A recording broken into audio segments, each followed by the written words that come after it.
morning. I'm Bridget Ellison. Thanks for joining us here on Click Orlando for continuing coverage of the Noor Salman trial. The time now is 8:44 a.m. on this Friday. Court is in recess until Monday. Joining me, our legal analyst and criminal defense attorney, Whitney Bone, here, a local attorney from Orlando. Thanks for being with us this morning. Thank you for having me. So we know there's no court today. You said that the judge does not want to have court on Fridays to allow for other business and give the jurors a rest. Yes. Through jury selection, Judge Byron conducted jury selection on Friday, 2 Fridays actually, to get to a place where they had a jury pool and then eventually a jury. But now that they're actually in the trial, you know, these are long days for everybody involved. The jurors especially are away from their jobs and their families. And this gives him an opportunity, Judge Byron as well, to conduct his own business that he's not able to conduct for other cases and things of that matter because he's in this trial every day other than Fridays. And so yesterday, an emotional day, an emotionally charged day, as the jury had a chance to see some of the very graphic videos made available in this case, including video inside Pulse during the shooting, video from body camera video of an officer responding, as well as video showing Omar Mateen's body. Very emotional day to see all that. Yes. And I'm sure the jury reacted. They say that Noor Salman was visibly upset and turning away. I would think so. I would think it would be very difficult to see the dead body of your husband and the father of your child, even if he was abusive to you, or even if you're horrified by the things that he did. Having to see that in court and seeing victims of this crime in terms of just the magnitude of devastation to so many people has to be draining for everybody involved. And it's interesting because the government has the obligation in this trial to prove certain elements of the offense that she aided and abetted in an act of terrorism, essentially, by proving that there was an act of terrorism or contributing to something that helped a terrorist organization, I guess is technically what she's charged with.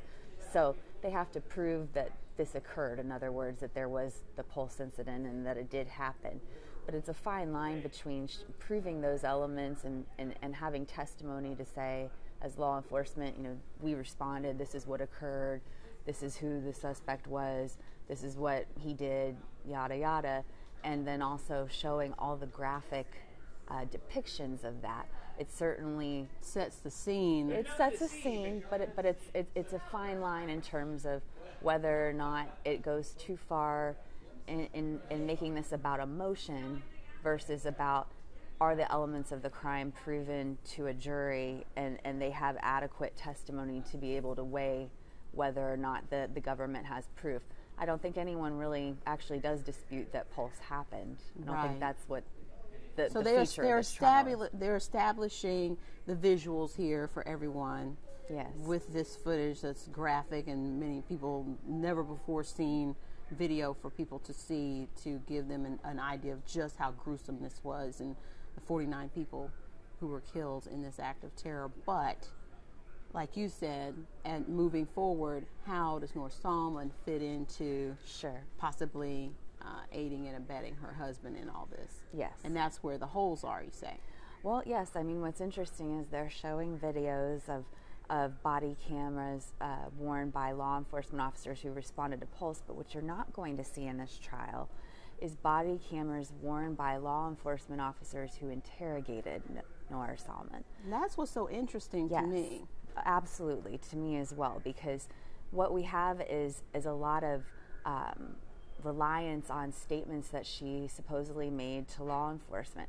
I don't know if she said the things or she didn't say the things, but in today's day and age, we're becoming more and more accustomed to seeing law enforcement who are equipped with body cameras. Yeah, there's the technology there. Right, exactly. And so it makes it a lot easier for the court and jurors to be able to understand the circumstances under which someone was questioned, their demeanor when they were questioned. 10 hours of questioning. Right. They're literally verbatim what they would have said and verbatim what they were asked if there's video footage of those interrogations. And in this situation especially, You know, she wasn't ever read her rights to have a lawyer be present.